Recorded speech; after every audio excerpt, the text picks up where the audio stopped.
Ça, c'est mon petit plaisir. Tu vois, quand on disait que l'orange, c'est ma couleur, tu vois, donc le bleu de l'estafette, l'orange qui est une couleur que j'aime bien. Et puis là, tu vois, voilà. Ah. Que demander de plus, ma chérie? Une bonne bière. Et tu gardes toujours ton casque même en vacances? Ah ouais, tout le temps. Parce que Ah bon? je supporte pas le bruit des oiseaux, tu vois, donc.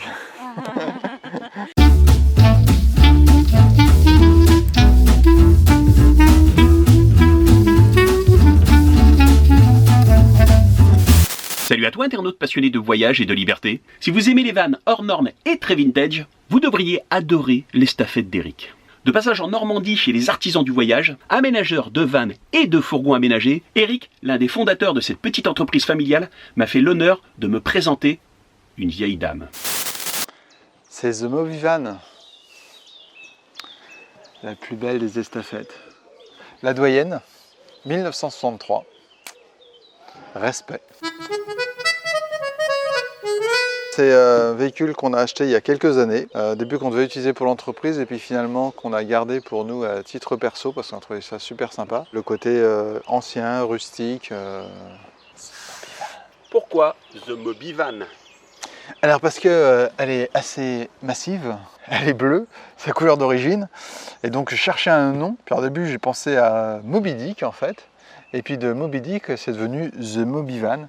Moby pour Moby Dick et puis van parce que c'est notre van. On a toujours aimé le vintage. Ma première voiture c'était une 2 chevaux et j'ai toujours aimé les vieilles voitures. Et puis bah, en fait c'est venu un peu comme une évidence. Avoir un véhicule qui rappelle aussi des souvenirs, un capital sympathie avec les gens, etc.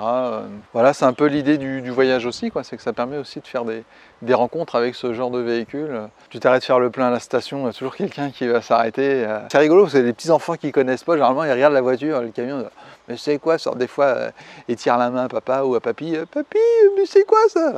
Alors le papy qui part en explication, ah bah ça c'est l'estafette, bah tu sais, j'ai commencé à travailler avec ça. Hein. C'est un problème en fait, ce véhicule-là, ça a tendance à perdre les roues à l'avant. Problème connu d'origine, et donc c'est le genre d'anecdote qu'on nous raconte très régulièrement. Elle a combien de kilomètres? Je ne saurais plus dire parce que en parlant de ça, ça me fait penser que je dois avoir mon câble de compteur qui doit être cassé, donc j'ai toujours la vitesse, mais j'ai plus les kilomètres qui s'affichent. Merci Philippe, ça me fait rappeler qu'il faut que je fasse une petite intervention.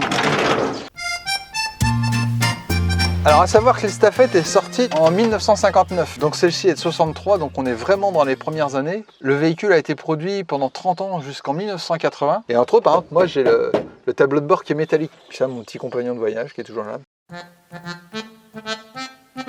Alors là-dessus, il n'y a même pas de clé de contact, donc pour démarrer, juste ça, et puis voilà, ça démarre. À fond 80 quoi. Ça fait pas un bruit d'enfer? Si, c'est pour ça en fait on a mis tu vois, des tapis pour insonoriser, même l'intérieur du capot moteur quand on roule avec ça. Donc tous les matins on fait contrôle, niveau d'huile, etc. Donc ça se ferme juste comme ça. Hop. Donc des fois ça arrive quand il est mal enclenché, on commence à rouler. Alors à 20 km/h ça va, puis quand on commence à attendre les 30 ou les 40, c'est mal fermé, d'un coup, pouf, il y a le capot moteur qui s'ouvre. Je me dis, oh, il fait bon dans le camion maintenant. C'est marrant parce que c'est vrai qu'à voyager avec ça, en fait, on a pris un réflexe aussitôt, en fait, on ne prend plus l'autoroute par exemple. Ça sert à rien, il n'y a aucun intérêt de prendre l'autoroute. Et du coup, on revoyage différemment, puisque là, on traverse tous les petits villages, etc. Et franchement, c'est vraiment un plaisir, parce qu'on essaye des fois même de faire notre itinéraire à l'ancienne, avec une carte routière, etc. Et du coup, on arrive dans des petits villages, et on dit, oh, regarde, t'as vu un super château, hop, on se met sur le côté, on visite des trucs qui n'étaient pas prévus, donc voilà, puis du coup, on se dit, oh, il est quelle heure? Il est 11h, oh, bah, c'est super, on va pique-niquer là ce midi. Donc voilà, c'est vraiment une autre façon de voyager, quoi.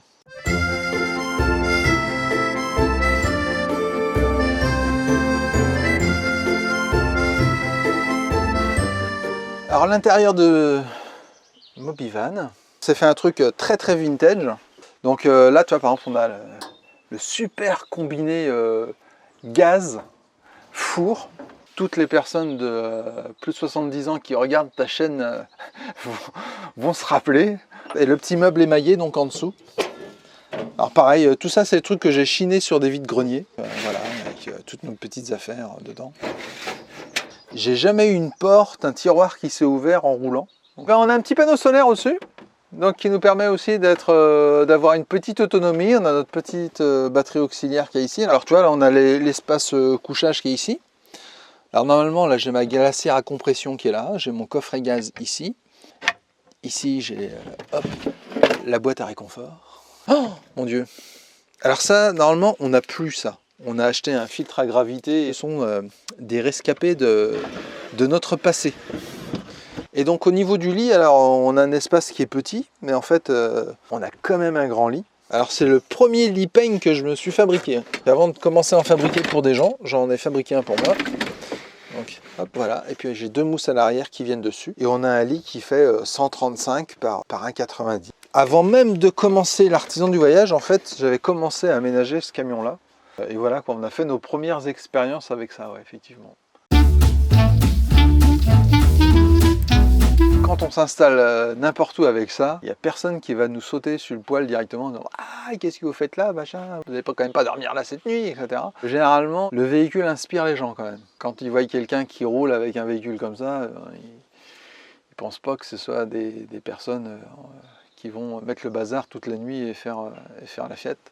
Au contraire, les gens viennent plutôt nous voir pour discuter avec nous, demander justement de quelle année elle est, comment on l'a eu, etc. Voilà. Une petite carte postale, là. Une amie qui m'avait envoyé ça, et le breton éternel voyageur. Et je vois que tu as quand même le décapsuleur à côté, quoi. Ouais. Parce qu'il paraît que mourir de soif, c'est la pire des morts, donc ce serait bête d'avoir une bouteille et pas de pouvoir l'ouvrir. Et puis ça, c'est des boîtes de crochets pour ardoise. En fait, celle-ci, je trouve super belle avec le chat et les crochets de couverture. Et en fait, c'est super bien parce que c'est pile poil pour des bocaux le parfait. Et l'avantage, c'est que ça se balade pas quand on roule. Alors, avant de quitter la partie habitable, l'indispensable, ça qu'on aime bien partir aussi, on aime bien, c'est la planche à palets. Ça c'est pareil, on aime bien quand on arrive quelque part, qu'il fait assez beau. Voilà, c'est sortir la planche à palets et puis taper les roches, comme on dit. Le palais vendéen, c'est sur une planche de plomb. Ah oui, c'est ça. Et là aussi, on est resté dans le vintage. Alors on a chacun le nôtre, mais on sait recevoir quand même, donc... Tu connais ça, Philippe?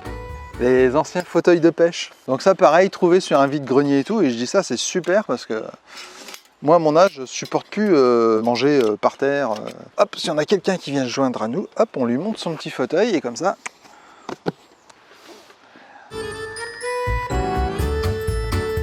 Hey. Elle est pas belle la vie, c'est quand même pas compliqué la van life. Que demander de plus? Une vie simple pour des gens simples. Et donc après, il y a l'arrière de Moby Dick. On est dans les arbres ici. Ça c'est pareil, j'avais récupéré dans une casse, c'était un J9 ancien camping-car et le gars il avait fabriqué ça. Donc c'est pour mettre ma roue de secours quand on part. Et là voilà, hop, j'ai quelques rangements. Sommaire, mais pratique. Ah, mais dites-moi, il y a des gens qui ont voyagé avec ce véhicule. Ah, ça, c'est les consignes qu'on va ramener en Belgique. Et puis là, le barbecue et le charbon. Hop, petit ça, tout ce feu, et puis voilà, le bon vieux barbecue en fonte. Voilà le petit tour avec Moby Dick. Il faut savoir que dans Moby Dick, je ne me suis rien refusé. J'ai un parquet massif. Ah, quand on aime le bois, hein, on se refait pas. Et toi, tu ne te verrais pas vivre à 100% dans ton van? C'est the next step.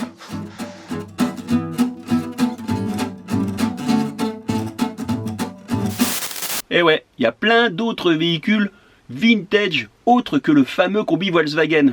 Tout aussi sympathique et moins surcoté. Merci les artisans du voyage. Des gens, on va pas s'en cacher, que j'aime bien. Parce que j'aime leur philosophie, j'aime leur vision du voyage en van, et leur manière d'aménager des fourgons. T'as pas oublié de chatouiller les algorithmes, j'espère. Un pouce, un commentaire, et si tu l'as pas encore fait, abonne-toi à cette chaîne. Allez, à plus, salut, ciao. Bon, et toi, ton véhicule vintage préféré? On parle toutes catégories confondues. Moi, perso, c'était la 205 GTI 1,9 litre. Eh ouais, je suis de cette génération-là. C'est vrai que quand tu passais ton permis, t'avais envie que d'une chose, c'est d'avoir cette petite voiture entre les mains, qui était sacrément puissante pour l'époque. Nostalgie. Peut-être qu'un jour j'aurai un Michel en mode type H.